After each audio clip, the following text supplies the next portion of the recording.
Hi, I'm Tootie Wilson for Tootylicious, which you can find online. Today I'm going to teach you to make thick buttermilk. Let's get started. Today I'm going to teach you how to thicken buttermilk. So I have buttermilk powder and I have 3 tablespoons here.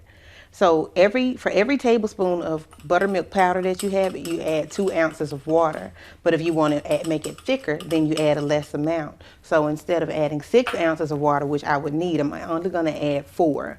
And then you have to let it sit and it'll thicken.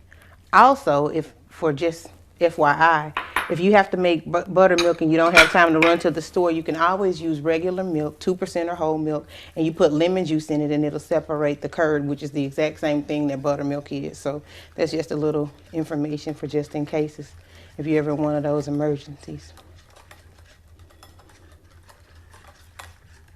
And that's all you have to do. So I'm just mixing this in and I'm gonna let it sit for about 30 minutes, stick it in the refrigerator, and then it'll thicken as it cools. So there you go. That's how you make thick buttermilk.